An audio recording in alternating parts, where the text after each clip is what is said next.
이 두 가지의 근본적인 질문은 40년의 광야의 삶을 지나온 그로서는 의심이 아니라 너무나 당연한 질문이자 동시에 그 사명을 감당하기 위해서라도 반드시 확인해야 할 답이었습니다. 그 물음은 단지 300여만 명이나 되는 노예 민족을 최강대국 이집트에서 탈출시키라는 사명이 너무나 말도 안 되는 불가능해 보이는 일이기 때문만은 아닙니다. 제가 누구라고 그런 일을 하고 이런 일을 시키는 하나님 누구인지 그 질문이에요. 왜냐하면 여러분, 실은 이 일은 40년 전에 모세가 바랬던 바였고, 그래서 자신이 작정하고 나서서 하려 했던 일이었기 때문입니다. 그러나 그때 그 일은 비록 그가 믿음으로 하나님과 하나님 백성을 위해 내린 결단의 일이라 할지라도 자신의 생각과 자신의 방법이 앞섰던 일이었을 뿐이었습니다. 그래서 여러분, 히브리서 11장의 해석처럼 그러나 하나님의 백성의 고통을 자신의 고통으로 여기며 그들과 함께 고난을 받는 자리로 들어갈 만큼 엄청난 믿음의 희생을 하였다고 그랬죠. 그러나 이것이 자신의 보장된 권력과 앞날을 버린 만큼의 대단한 헌신이었음에도 불구하고 하나님의 입장에서는 그에게 여전히 부족한 아주 중요한 한 가지가 있었다라는 것입니다. 그가 40대 그가 이스라엘 백성들을 돕기 위해서 믿음의 결단을 하고 일으켰던, 여러분, 그 일에는 하나님 보시기에 아주 중요한 부족한 한 가지 점이 있었다는 것입니다. 여러분, 그게 무엇일까요? 그것은 바로 먼저 하나님께 묻는 신앙입니다. 우리는 종종 그렇게 생각합니다. 내가 이렇게나 나를 희생하면서 헌신하는데 하나님께서 당연히 이 희생에 대한 나의 목적을 이루어 주셔야 한다고 그렇게 생각을 합니다. 그것도 그 일이 하나님의 영광을 위한 하나님의 일이라면 더더욱 내가 이렇게 내 유익이나 이익을 버리면서까지 하나님을 위해 헌신하며 정성을 다할 때 하나님께서 반드시 나의 이 희생과 헌신을 통해서 내가 생각하는 하나님의 영광의 결과들이 나타나야 한다고 우리는 여깁니다. 그러나 여러분, 이게 우리의 대단한 착각이라는 것입니다. 그건 우리 생각일 뿐이에요. 우리는 종종 내가 하나님을 위해 헌신했음에도 불구하고 내가 바라던 결과가 일어나지 않을 때에 하나님에 대한 섭섭한 마음이 생기거나 혹은 하나님의 살아계심에 대한 의심이 생기기도 합니다. 그러나 엄밀히 말해서 그럼 그것은 하나님의 영광을 위한 헌신이라기보다는 내가 세운 영적인 목표를 위한 내 헌신일 경우가 대부분입니다. 그럼 하나님의 입장에서요, 그분에 대한 헌신의 온전함은 그 결과에 전혀 달려있지 않습니다. 헌신의 온전함이란요. 그럼 어디에 달려있는 것일까요? 그럼 그 헌신하는 과정에 있을까요? 아닙니다. 그 과정에도 달려있지 않습니다. 그럼 헌신의 온전함이란 그 일의 시작에 달려있을까요? 아닙니다. 시작에도 있지 않습니다. 그럼 그 헌신을 하게 된 시작이나 그 과정이나 그 결과가 어떠하든 하나님의 입장에서 헌신의 온전함이란 전적으로 하나님과의 관계에 달려 있습니다. 그리고 하나님과의 살아있는 관계에 있어서 여러분, 실존적으로 가장 중요한 본질은 묻고 듣는 관계입니다. 당연하지 않습니까? 묻지 않고 듣지 않는 관계는 아무리 그 대상을 위해서 헌신한다 해도 살아있는 관계가 될 수 없습니다. 그래서 제가 방금 헌신의 온전함이라고 표현을 한 것입니다. 왜 헌신의 온전함이라고 말하는 것일까요? 왜냐하면 하나님에 대한 헌신은요, 전적으로 그 가치가 그럼 그분에 대한 순종에 달려있기 때문입니다. 그렇기 때문에 내 헌신이 얼마나 온전한가라는 측정은 내 희생의 크기나 그 희생의 결과에 달린 것이 아니라, 여러분, 내가 순종했는가, 내가 하나님께 하나님의 뜻을 묻고 그 뜻을 듣고 순종했는가, 그 자체에 달려있는 것입니다. 왜입니까? 하나님의 일은요, 우리가 얼마나 엄청난 노력으로 우리가 생각하는 얼마나 놀라운 결과를 만들어서 하나님께 바쳐드리는가로 성취되는 것이 아니기 때문입니다. 하나님은 그렇게 성취되는 게 아니에요. 우리가 성공이라 얘기는 그 결과는 얼마든지 또 다른 죄로 이어질 수도 있고요. 또 다른 실패의 통로가 될 수도 있습니다. 하나님의 일은 오직 하나님이 하세요. 당장 실패처럼 보이고 당장 아무 일이 안 일어나는 것 같아도요. 하나님이 일하고 계시는 것입니다. 그분만이 무엇이 참된 선이신지를 아시고요. 그분만이 과거와 현재와 미래의 모든 일들을 다 아시기 때문에 그분은 오직 자신의 뜻대로 결정하시며 자신의 판단과 방법대로 그 선을 이루어 가시는 분이십니다.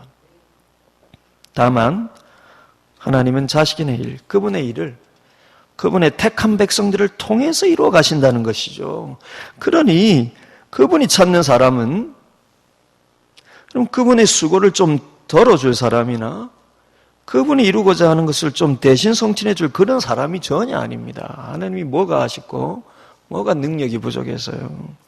그분이 찾는 사람은 그분의 뜻대로 그분의 때와 방법대로 겸손히 묻고 귀 기울일 수 있는 사람. 그래서 자기 생각을 내려놓고 묵묵히 그것을 따를 수 있는 사람.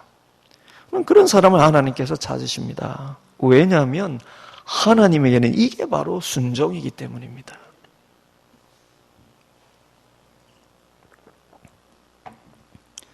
여러분 모세가 40대예요. 믿음으로 자기 열정이 넘쳤을 때 그는 어쩜 그것이 순종이요. 따라서 하나님이 그 열정의 현실을 받으시고 반드시 역사하시리라 믿었을 것입니다. 그러니까 엄청난 일을 한 것이죠. 그러나 여러분, 순종의 정의가 잘못되면 열정이 방향을 잃게 되어 있습니다. 하나님 입장에서는 열정보다 순종이 더 근본적인 문제이기 때문에 참된 순종을 깨닫게 하시기 위해서 때로는 그 열정이 꺾이거나 실패하도록 내버려 두시기도 합니다. 여러분 모세에게는 그게 40년의 광야 삶입니다. 우리도 마찬가지예요. 하나님을 위해 나름 최선을 다해 헌신하며 봉사했는데 그 결과 왜 내 신앙이 이렇게 무가치하게만 느껴지고 왜 내 삶은 이 모양인 것 같은지 희생과 헌신의 그 결과가 내게 마치 광야와도 같이 느껴질 때 그럴 때가 우리 모두에게도 있지 않습니까? 그런데 여러분 그와 같을 때는 하나님께서 내 열정의 크기를 탓하시는 때가 아니라요. 우리가 실패라고 내가 이렇게 열정적으로 하나님 일을 했는데도 뭔가 내게 돌아오는 게 없고 내가 실패라고 여기는 그 모습 속에는요. 그와 같은 데는 하나님께서 내 열정의 크기가 부족하다고 탓하시는 때가 아니라 내 순종의 개념을 꺾으시는 때인 것입니다. 즉 무엇이 참된 순종인지 우리 마음에 하나님이 의문을 제기하시는 때라는 거예요. 그래서 우리로 하여금 열정에 앞서서 잠잠히 하나님의 뜻과 방법을 먼저 묻고 귀를 기울일 수 있는 참된 그분의 종이 되도록 실은 나의 열정 뒤에 숨어있는 내 욕망을 꺾으시는 거예요. 순종의 정의가 되면 왜 열정이 방향을 잃습니까?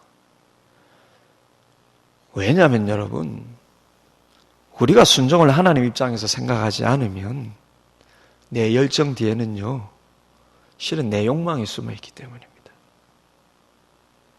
그게 여러분 신앙의 이름으로 포장이 되었을 뿐이죠. 하나님은 정확히 다 아십니다. 그럼 그게 모세에게는 광야 40년의 삶이었습니다.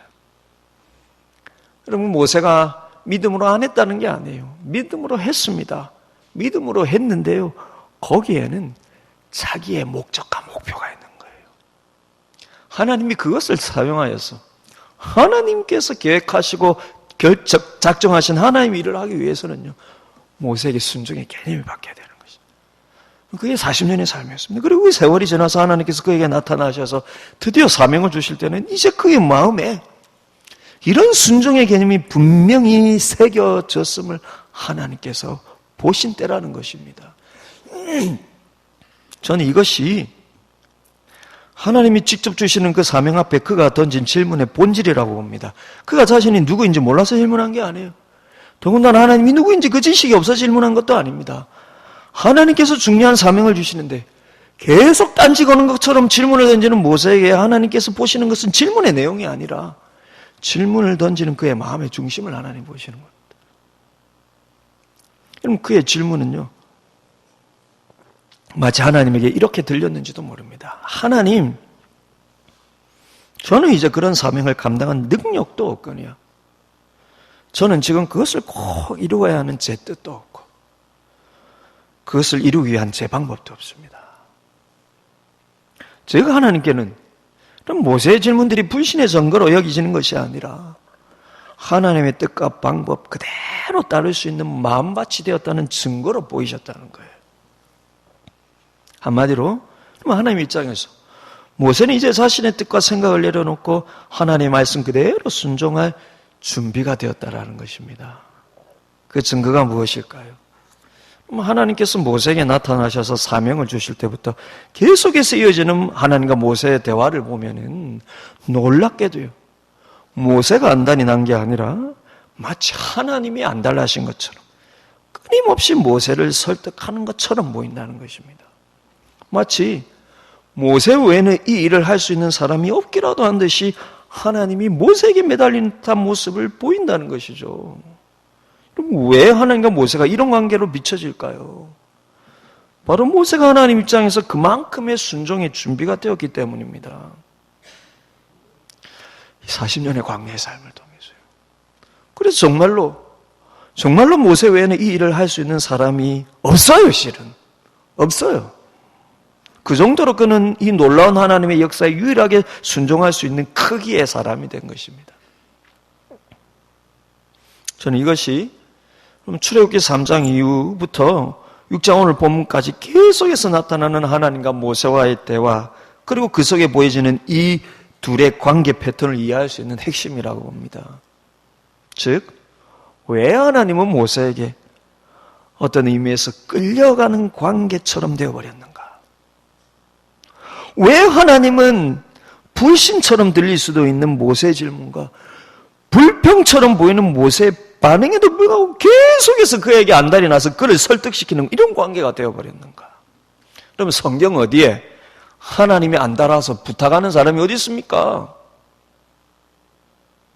하나님이 여러분 사명을 주시고 명령을 주시는데 하나님이 안달이 나서 설득하고 설명하고 이런 관계 어디 있습니까, 성경에? 그럼 창조주와 피조물 사이에 그럼 이 이상해 보이는 관계를 이해할 수 있는 핵심 키가 바로 모세의 마음이 그만큼 하나님의 입장에서 순종의 준비가 되었다는 것입니다. 그래서 여러분, 이 그의 순종의 준비는 이제 하나님께서 그를 통해 이스라엘의 구원이라는 하나님의 약속, 언약을 성취하실 준비가 끝났다는 뜻이 되어버린 거예요.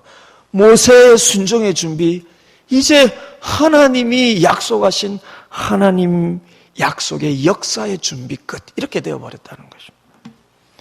그러니 이제는 하나님께서 앞서가시며 이루어 가시는 거예요. 지금까지 80년 동안 도대체 하나님 어디 계셨고 무엇을 하셨나 싶으실 정도로 마치 지금까지 가장 애타게 기다리신 분이 하나님이시라도 이 믿음을 보여주기라도 하시듯이 이제는 정말로 놀라운 속도와 놀라운 기적과 방법으로 그 역사를 이제는 그분이 친히 이루어 가시는 것입니다. 왜입니까? 그 사명을 맡길 자가 이제 순종의 준비가 되었기 때문입니다. 하나님 입장에서의 순종의 준비예요. 그럼 제가 보기에 오늘 본문도 바로 하나님의 그 판단이 틀리지 않았다는 것을 증명해 줍니다.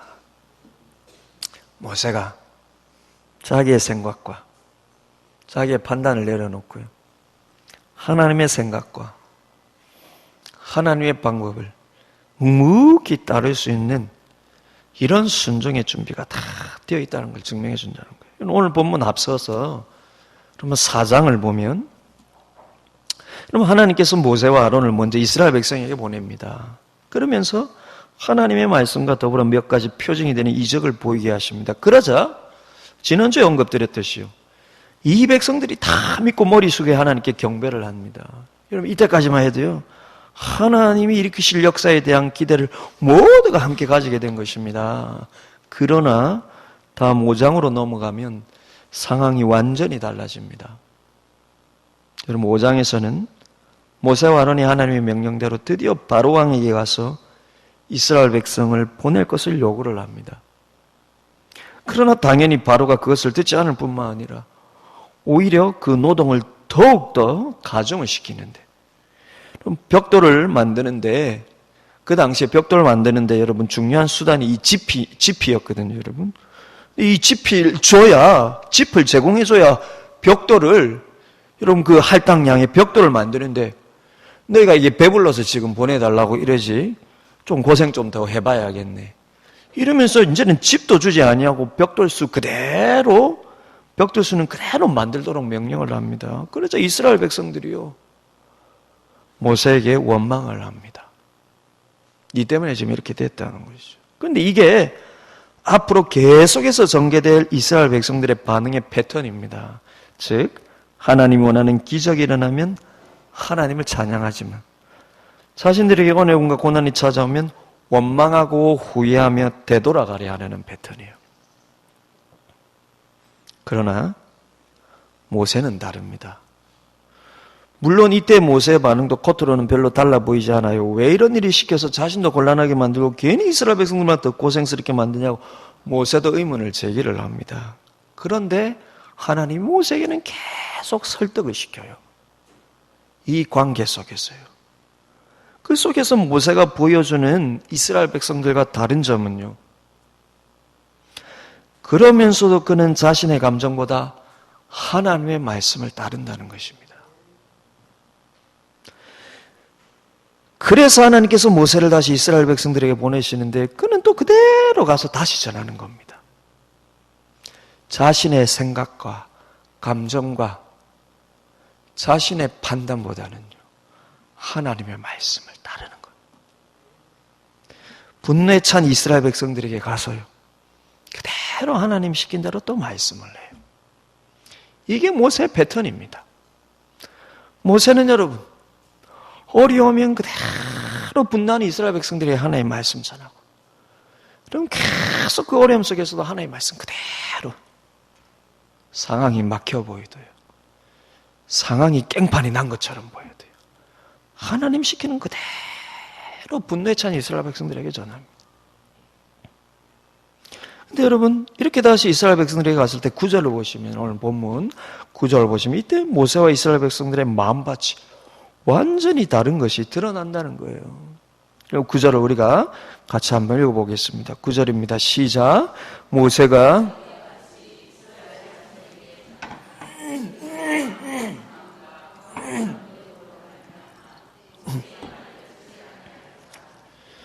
하나님께서 역사하실 것 같아서 기대로 가득 찼을 때는 모두가 찬양을 합니다. 그러나 그 기대와 달리 당장 아무 일도 일어나지 않고 고생까지 더하게 될 때 이스라엘 백성들은 더 이상 하나님의 말씀이 들리지 않는 거예요. 왜입니까? 방금 읽었던 말씀에 의하면 마음이 상해서요. 마음이 상해서요. 여러분, 이스라엘 백성들이 여러분 신앙의 열정이 없었을까요? 아닙니다. 그들은 그 고통의 상황에서 하나님을 찾고 예배하며 부르짖었습니다. 그래서 5절에 보시면 하나님도 그들의 신음소리를 들으셨다 이렇게 말씀합니다. 그런데 문제는 작은 어려움만 찾아와도 말씀이 들리지 않는다는 거예요. 마음이 상해서요. 그러니 그들의 마음이 얼마나 순종의 준비가 안 되는지 드러나는 겁니다. 그럼에도 왜 하나님께서 이제 그들에게 역사를 일으키려 하십니까? 바로 모세가 준비되었기 때문입니다. 그 많은 고난이 찾아오고 실패가 찾아와도 하나님의 말씀을 먼저 따를 준비가 되었고 도무지 이루어지지 않을 것만 같아 보이는 명령이라도 그대로 듣고 순종할 준비가 되었다는 것입니다. 그래서 이제 하나님께서 나서서 하나님의 일을 일으키시는 것입니다. 그를 통해서 여러분, 사랑하는 여러분, 신자라면 누구든지 광야와 같은 삶을 만날 때 여러분 열정적으로 하나님을 다 찾고 부르짖게 되어 있습니다. 그럼 신자는 조금이라도 고난을 만나고 어려운 일을 만나면요, 하나님 외에 누구를 찾겠습니까? 다 하나님께 열정적으로 나와서 찾고 부르짖습니다. 그러나 왜 하나님께서 나를 이 광야로 몰아넣으셨는지를 진지하게 묻는 신자는 많지 않습니다. 하지만 여러분은 크고 작든 광야의 삶을 만나고 그 상황을 만났을 때요, 왜 하나님이 내 삶을 이렇게 인도하시는지 진지하게 물어보시기를 바랍니다. 그리고 나를 순종의 종으로 준비시키시려는 하나님의 뜻과 마음을 깨달으셔서요, 모세처럼 참된 순종의 사람으로 변해가시는 여러분들이 다 되시기를 바랍니다. 그렇지 않으면요, 부르짖는데 마음이 상하면 하나님을 원망하는 신앙의 패턴이 계속 반복이 되는 거예요. 그러면 우리의 마음이 그러면 순종의 준비가 되고, 무엇이 하나님 앞에 참된 순종인지를 배워서요, 하나님 앞에서 내가 원하는 상황이 지금 당장 일어나지 않을지라도 하나님 말씀을 따를 순종의 준비가 될 때요, 그 다음은 하나님께서 역사하시는 것입니다. 여러분들 사용했어요. 그렇게 하나님께서 사용이 되시면 여러분 하나님 나라의 역사의 그 도구가 되시는 여러분도 이 이스라엘 백성과 같은 마음밭이 아니라 모세와 같은 마음밭들이 되시고, 특별히 여러분들이 광야와 같은 상황을 만났을 때 이 속에서 하나님께서 나에게 말씀하시는 게 무엇인가? 네 열정을 좀 더 보여봐! 그래야 내가 네가 원하는 대로 해주지, 이게 아니라요. 내가 이 광야로 너를 집어넣었어. 왜? 무엇이 참된 순종인지 배우라고. 그러면 그 음성을 들으시고, 그럼 그 속에서 여러분 내 상한 마음보다 그래도 하나님의 말씀을 더 따를 수 있는 여러분 모세와 같은 순종의 마음밭이 되시기를 주님의 이름으로 축복을 드립니다. 오늘 본문에서 또 다른 한 가지를 살펴보려 하는데요, 그럼 지금까지 말씀드렸듯이 오늘 본문은 하나님께서 역사를 일으키시기 전에 이스라엘 백성들과는 달리 모세가 얼마나 순종의 준비가 된 사람인지를 증명해 준과 동시에 그보다 더 중요한 하나의 메시지를 보여주는데, 바로 이런 순종의 준비가 된 모세에게 하나님께서 끊임없이 주시는 한 가지 약속이 있다는 것입니다. 다르게 말하면요, 오늘 본문에서 하나님께서 모세에게 거듭 주시는 이 약속은 실은 그분이 택하신 자기 백성 모두에게 가장 주시고 싶어하는 본질적인 약속인데요, 그 약속은 그만큼 순종의 준비가 된 자의 마음에만 들린다라는 것입니다. 왜냐하면 여러분, 신비스럽게도 이 약속은 신앙의 열정은 넘쳐도 마음의 순종의 준비가 안 된 자에게 이 약속은요, 아무 쓸모없는 부도난 수표 마냥 그저 우습게만 여겨지는데, 순종의 준비가 된 자에게는 이 약속이 마치 모든 것을 할 수 있는 백지수표처럼 여겨진다는 것입니다. 그리고 그로 하여금 하나님께 주시는 사명을 감당케 하는 가장 큰 힘과 원동력이 약속이 된다는 것입니다. 그 약속이 무엇일까요? 오늘 설교 본문대로 바로 나는 여호와다라는 약속입니다. 내가 여호와다라는 약속이에요. 여러분 듣는 순간 여러분 마음속에 픽 웃음이 들면 부도난 수표처럼 들려요. 이게 무슨 말씀이지? 이게 약속이 무슨 말씀이지? 여러분 조금이라도 기대가 되시면 그럼 백지수표처럼 들리는 겁니다. 여러분 이 하나님의 약속이 부도수표가 아니라 여러분들에게 백지수표로 들리시기를 바랍니다. 좀 놀랍게도 하나님께서 자신이 여호와라는 사실을 인지시키는 이 일이 이 출애굽기 6장에 대거 나타나고 있습니다. 나는 여호와라는 이 말씀이요, 출애굽기 6장에 대거 나타나고 있다는 것입니다. 그리고 이 6장이 하나님께서 나타나셔서 출애굽의 역사를 일으키려 하시면서 모세를 바로왕에게 보냈지만 오히려 더 고생스러운 결과가 나타나는 참 아이러니해 보이는 상황을 감안해서 보면은요, 하나님께서 왜 여기서 이 말씀을 거듭 주시는지 우리가 좀 더 이해할 수 있게 됩니다.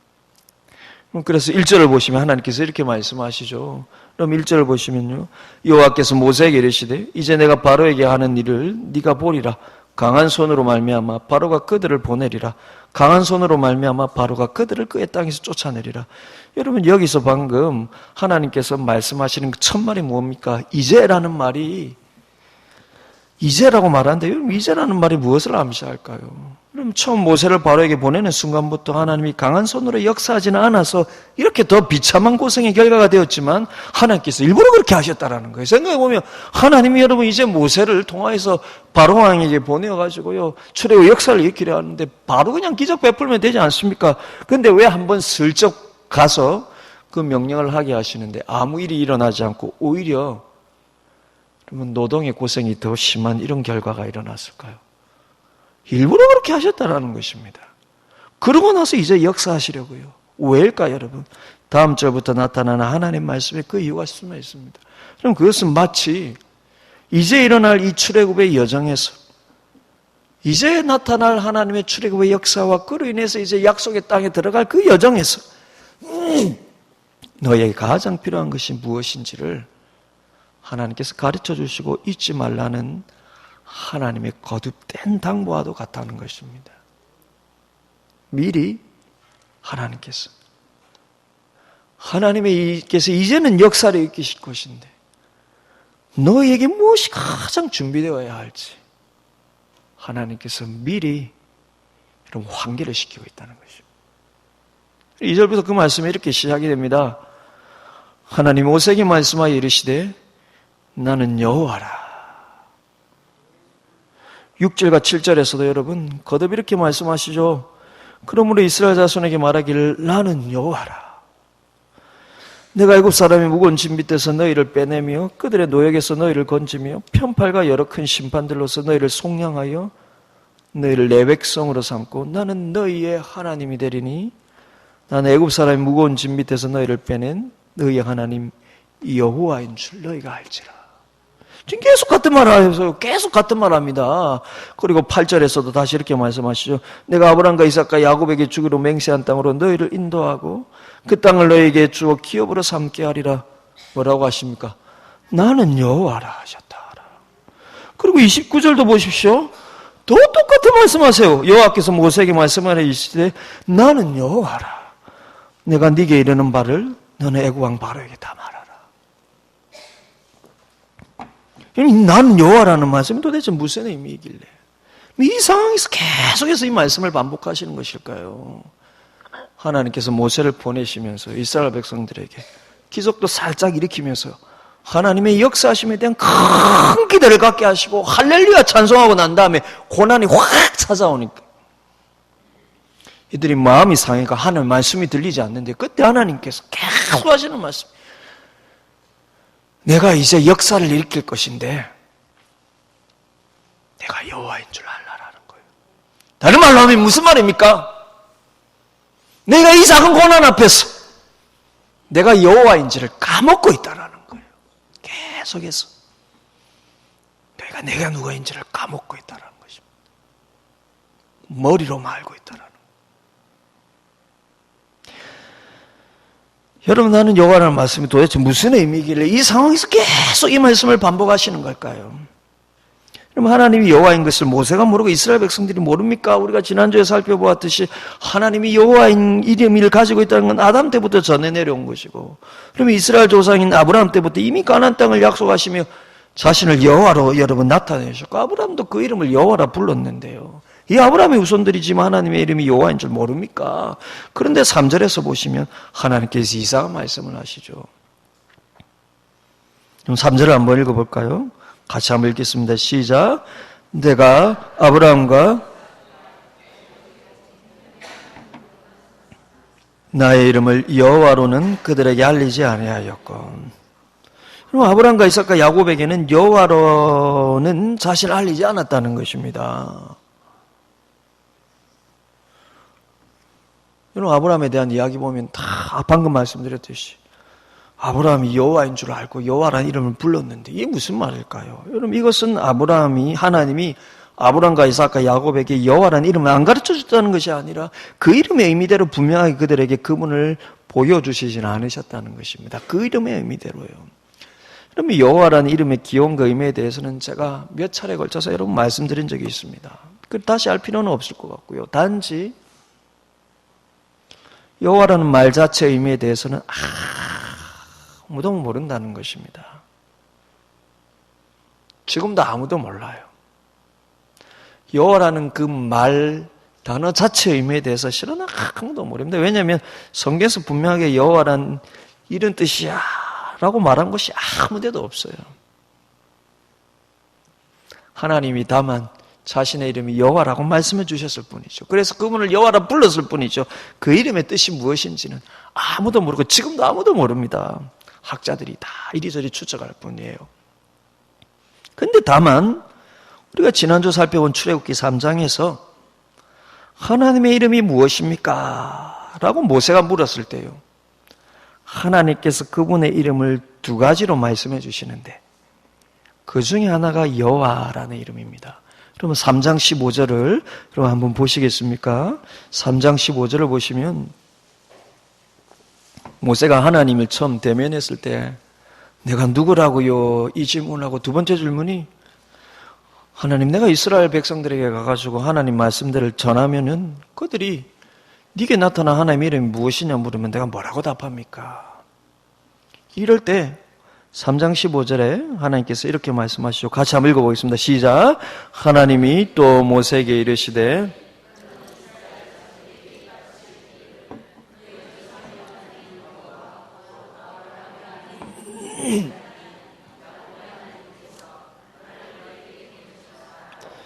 이는 나의 영원한 이름이요 대대로 기억할 나의 칭호니라. 이게 뭔 대단한 답입니까? 왜냐하면 이 이름은 다 알고 있다고 했잖아요. 이미 이스라엘 백성들 다 알고 못해도 다 알고 있습니다. 중요한 것은 그럼 이 여호와라는 이름이 여러분 나의 영원한 이름이고 대대로 기억할 나의 칭호라고 말씀해 주시니 이게 다 알고 있는 이 이름을 여러분 얘기를 하는데 중요한 것은 그 앞에 또 다른 이름을 주시는데 그게 여호와라는 이름의 뜻을 암시하고 있다는 것입니다. 많은 학자들이 그렇게 보고 있습니다. 여호와라는 낱말 자체의 그 자체 의미는 아무도 모릅니다. 그 글자의 의미는 아무도 모릅니다. 이게 어떤 의미인지 정확히 몰라요. 그런데 그 여호와라는 이름의 의미에 대해서 앞에 한 가지 더 이름을 주신데 거기에 여호와라는 이름의 의미를 하나님이 담고 있다는 것입니다. 그럼 하나님께서 이 3장 15절 전에 어떤 이름을 주셨습니까? 지난주에 말씀하신 대로 예의에 나는 있다.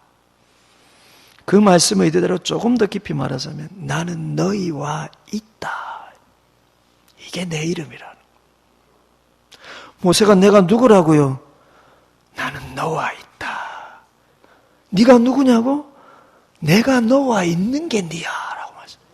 하나님 이름이 뭡니까? 나는 있는 자야. I am 예의에. 여러분 이 예의에라는 발음과 여호와라는 여러분 이 예의에라는 모음과 여호와라는 자음이 합쳐져서 여러분들이 자주 듣는 야훼라는 이름 발음법이 생긴 거예요. 그러면 중요한 것은 하나님이 이 여호와라는 이름 그 낱말 자체의 뜻은 그 어디서 그 낱말이 왔는지 아무도 모르지만 여러분 그럼 아담이라는 말은 어디서 왔는지 안 알잖아요. 여러분 아담이라는 말은 흙이라는 아담마에서 왔거든요. 근데 여호와라는 이름의 이 어근이 어딘지 모른다. 그런데 하나님이 이 의미에 대해서 내가 너희와 함께 있어. 나는 그런 자야. 이 의미를 여기 심어주시는데요. 중요한 것은 그렇다면은 하나님께서 아브라함에게는 여호와고 내가 이렇게 너와 함께 있는 하나님으로는 나타나지 않았다는 것인데 이게 말이나 되는 것입니까? 하나님께서 아브라함과 함께 하지 않았습니까? 아니죠. 그러니 내가 여호와라고 할 때는요. 하나님이 우리와 함께 하시는데 왜 우리와 함께 하시는지 한 가지 의미가 더 숨어 있다라는 거예요. 아브라함에게도 함께 하셨습니다. 근데 아브라함에게 여호와로는 나타나지 않았다는 건요, 함께 하는데 왜 함께 하는지 그 한 가지 의미가 아브라함에게 나타나지 않았다는 것입니다. 왜 하나님이 우리에게 함께 하실까요? 그래서 하나님에게는, 아브라함에게는 왜 함께 하셨지만 심지어 전능의 하나님으로 나타나셔서 많은 기적을 아브라함에게 일으키셨지만 여호와라는 뜻이 말하는 그 함께 하심은 아니었다라는 것입니다. 그게 뭘까요? 아브라함이 하나님의, 여러분, 아브라함이 하나님과 늘 동행하였지만 기적도 받았지만 한 가지 받지 못한 게 있었다는 것입니다. 그게 무엇일까요? 바로 약속의 성취입니다. 아브라함은 약속을 멀리서 바라보았지만 그 약속이 이루어지는 시대는 살지 못했습니다. 근데 지금 하나님께서 모세를 통하여서 이제 그 약속을 이루신 역사를 일으키시리라고 하나님께서 말씀을 하시는 것입니다. 단순한 기적이 아니에요. 하나님의 약속을 이루시는 그 기적을 일어나리라는 것입니다. 여러분, 오늘 말씀을 다시 한번 보시겠습니까? 3절에 보시면요, 내가 아브라함과 이삭과 야곱에게 전능의 하나님으로 나타났으나 나의 이름을 여호와로는 그들에게 알리지 아니하였고, 그래서 여러분 4절에 보시면 가나안 땅 곧 그들이 거류하는 땅을 그들에게 주기로 그들에게 언약, 약속은 하였더니 약속만 하였을 뿐이지 주진 않았다, 이루진 않았다는 것이죠. 근데 이제 5절에 보면 이제 애굽 사람이 종으로 삼은 이스라엘 자손의 신음소리를 내가 듣고 나의 언약을 기억하노라. 그러므로 이스라엘 자손에게 말하길 나는 여호와라. 무슨 말입니까? 여호와라는 이름대로 내가 이제 너희와 함께 할 것인데 중요한 것은 내가 한 약속을 이루리라는 것입니다. 그래서 여러분, 나는 여호와라는 말씀 앞에 계속해서 먼저 하시는 말씀이 무엇입니까? 1절을 보십시오. 내가 강한 손으로 바로로 하여금 너희를 보내게 하겠다. 그리고 2절에서 나는 여호와라. 그럼 6절과 7절의 말씀은 무슨 뜻입니까? 편팔과 여러 큰 심판으로 애굽에서 너희를 속량하여 너희를 내 백성으로 삼고 너희를 애굽에서 빼어내겠다. 그래서 나는 여호와인 줄 너희가 알리라. 이런 8절도 보십시오. 내가 아브라함과 이삭과 야곱에게 약속한 땅을 너희에게 줄 것인데 그래서 나는 여호와라. 그러니 여러분, 계속 나는 여호와라, 나는 여호와라. 무슨 말씀을 하시는 것입니까? 내가 너에게 준 약속을 지키기 위해서 이제는 내가 너희와 함께 하리라는 것을 잊지 말라는 것입니다. 여러분, 왜 잊지 말아야 합니까? 여러분, 이 약속의 의미를 알고 붙들어야 이제부터 하나님께서 일으키실 역사에 있어서 하나님이 원하시는 순종이 나올 수 있기 때문입니다. 목사님, 역사가 일어나고 기적이 일어나면 다 순종하죠? 아닙니다. 그러면 하나님의 역사는 단순히 내가 원하는 기적만이 있는 것이 아닙니다. 그러면 하나님께서 하신 약속을 이루시는 하나님의 일에는요, 놀라운 기적도 있지만 잠시의 광야도 있는 거예요. 이스라엘 백성들을 출애굽시켜서 약속의 땅 가나안에 들어가기 그 과정의 광야는 하나님이 함께하지 않았기 때문에 지나야 하는 것입니까? 하나님이 그 약속을 잠시 내려놓았기 때문에 광야를 지나야 하는 것입니까? 아닙니다. 그 과정 전체가 다 하나님이 약속을 이루는 과정이에요. 그런데 하나님이 함께하심에 대한 이 약속을요, 우리가 원하는 기적에만 초점을 맞추고 하나님이 왜 이런 기적을 일으키시는지 그 하나님의 목적에, 그 약속의 의미를 두지 않으면요, 광야는 하나님의 역사로 안 보이는 것입니다, 우리에게. 그러면 어떻게 될까요? 그 광야를 지날 때는 우리가 순종의 마음밭을 잃어버리게 된다는 것입니다. 여러분, 그 약속의 땅으로 가기 위해서는 광야도 거쳐야 하는 것입니다. 근데 기적이면 초점을 맞추니까요, 마음이 상해서 광야를 지날 때는 불순종이 나오는 거예요. 그게 방금 전 출애굽기 5장의 모습이지 않습니까? 마음이 상하면 하나님의 말씀과 명령이 들리지 않는 것입니다. 이렇게 하나님의 말씀이 마음이 상해서 들리지 않으면요, 하나님이 함께 하신다는 그 약속은 내가 원하는 기적이 일어날 때만 내게 느껴진다는 거예요. 그게 왜 하나님께 위기입니까? 그게 왜 하나님께 여러분 위기입니까? 그러면 여러분, 하나님이 보실 때 순종의 백성이 아닌 것입니다. 하나님이 그들에게 순종해야 될 관계가 되는 거예요. 그래서 여러분 출애굽 전에 하나님께서 잠시의 이 여러분 갈등을 주시고 잠시의 고통을 주면서 하나님께서 말씀하시는 거예요. 나는 여호와라. 나는 여호와라.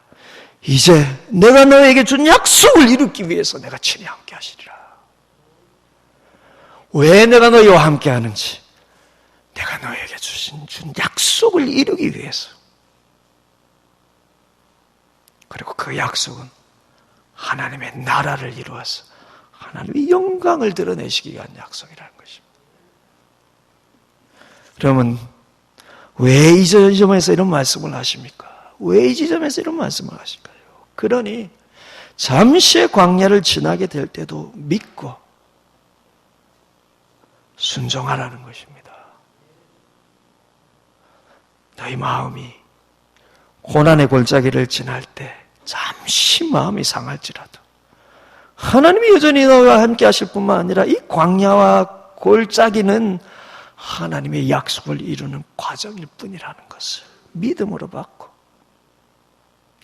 상한 마음에 끌려가지 말고 하나님의 약속에 붙들리라는 거예요. 마음이 상할 수 있습니다. 그러나 상한 마음에 끌려갈 것이 아니라 하나님의 약속에 붙들려야 되는 것입니다. 하나님은 여러분 택한 백성들이 이 땅을 살 때 반드시 크고 작은 광야를 지나게 하십니다. 왜냐하면 우리의 믿음을 저울에 달아보시는 거예요. 상한 마음에 집중하는지 하나님의 약속에 집중하는지 하나님은 그 순간에 순종의 백성인지 불순종의 백성인지 판단하시는 것입니다. 절대 여러분들이 원하는 기적이 일어날 때 여러분들이 할렐루야 하고 열정적으로 하나님 앞에 여러분들을 희생할 때 여러분들의 순종을 달아보시지 않습니다. 마음이 상할 때 여러분의 마음에 여러분 무엇을 붙들고 있느냐 하는 그것으로 판단하신다는 것입니다. 그러니 너희는 내가 이런 의미에서 여호와인 줄 한시도 잊지 말라는 것입니다. 특히 잠시의 광야를 지날 때 내가 여호와인 줄을 잊지 말고 내가 여전히 너희와 함께하며 내가 한 약속을 이루고 있는 과정이라는 것을 믿음의 눈으로 바라보라는 것입니다. 그리고 너희를 통해 역사하시는 하나님을 보며 세상도 그래야 내가 여호와인 줄을 곧 내가 너희와 함께한 너희 하나님인 줄 그래야 세상도 알게 되리라는 것입니다. 참 재밌게도요. 그럼 한 장 넘어가서 7절 5절에 보시면요. 하나님께서 이런 말씀을 하십니다. 7장 5절 한번 같이 읽어볼까요? 같이 읽어보겠습니다. 시작. 내가 내 손을 애굽 위에 펴서 이스라엘 자손을 그 땅에서 인도하여 낼 때에야 애굽 사람이 나를 여호와인 줄 알리라 하시며. 놀랍죠?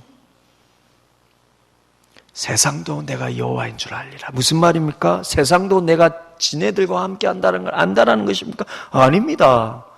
하나님은 택한 백성에게만 함께 하십니다. 세상이 내가 여호와인 줄 알리라는 것은 세상이 하나님의 백성과 하나님이 함께 하시는 줄을 보게 되리라는 것입니다. 그러니 너희가 먼저 내가 여호와인 줄을 붙들고 살아야 세상이 내가 여호와인 줄을 깨닫게 되리라는 것입니다. 사랑하는 여러분, 상한 마음 있으십니까? 예수 믿고 이렇게 열심히 예배하고 여러분 열심히 기도하는데요. 여러분 마음이 상한 일이 있으십니까? 다 있죠. 우리는 다 하나님에게 섭섭한 마음이 있습니다. 왜입니까? 내가 바라는 대로 모든 것들이 다 이루어지지 않을 만큼 우리에게는 끊임없는 욕망이 있기 때문입니다. 그러나 여러분, 어떤 일로 여러분 어떤 크기로 마음이 상하셨든지 여러분들이 하나님을 시험하지 마시고요. 하나님이 여러분들을 시험하는 음성을 들으시길 바랍니다. 마음이 상할 때 하나님 내한테 어떻게 하나 한번 보자 이 마음으로 신앙생활하십니다. 하나님이 지금 내 믿음을 저울에 달아보신다는 걸 잊지 마시고. 무슨 저울입니까? 내가 좀 더 열심히 해야 하나님이 응답하시느냐, 이 저울이 아니라 하나님께서 원하시는 순종이 무엇인지를 묻고 계시고요. 그래서 여러분, 광야를 지날 때 아무것도 하지 마십시오. 아무것도 하지 마세요. 어떤 의미에서 여러분 열심을 멈추시고 하나님의 마음에 집중하시고, 하나님 지금 내 인생에 무엇을 말씀하고 계시나, 하나님이 내게 어떤 신앙을 요구하고 계시나, 하나님이 내가 믿기를 바라는 그 신뢰의 중심은 무엇이 있는가? 바로 순종에 있다는 걸 잊지 마시고, 여러분들이 그렇게 순종의 사람들이 다 되어가시고, 여러분들이 실패라 여기는 그 자리에서도 하나님의 말씀을 따를 수 있는, 그래서 여러분들을 통하여서 여러분 삶에 하나님이 약속을 이루시는, 그렇게 쓰임받는 여러분들이 다 되시기를 주님의 이름으로 축복을 드립니다. 그래서 같이 한번 기도했으면 좋겠습니다. 사랑하는 여러분, 여러분들은 하나님이 나와 함께 하심을 언제 느낍니까? 내가 원하는 것이 이루어질 때요. 그때도 느껴지겠죠. 그러나 내가 원하는 대로 되지 않을 때 하나님 오히려 그때 더 내가 너와 함께하고 있음을 더 분명히 보여주시는 분이 하나님이십니다. 예수님께서 왜 그 이름을 임마누엘이라 하셨습니까? 예수님이 왜 그 이름을 하나님이 우리와 함께 하신다라는 이 의미로 붙이셨습니까? 그분이 우리를 구원하실 때요. 그분이 우리를 위해 십자가 지시고 부활하셔서 우리의 주님이 되실 때요. 우리 보고 잊지 말라는 것입니다. 예수의 이름을 부를 때마다 하나님이 너와 함께하고 있음을 잊지 말고, 여러분들이 광야의 자리, 골짜기의 자리에서 예수님의 이름을 부를 때 하나님이 나와 함께 하시며 그 약속을 이루고 계심을 믿음의 눈으로 바라보시며 순종의 백성들이 되도록 하나님, 그런 하나님의 사람들이 다 되게 하여 주옵소서. 그리고 내 인생이 하나님 앞에 쓰임받게 하여 주옵소서. 내 삶이 하나님 앞에 쓰임받게 하여 주옵소서. 그렇게 한번 이 시간 우리의 말씀을 생각하면서 같이 기도하기로 합니다. 기도하겠습니다. 아버지 하나님 감사합니다.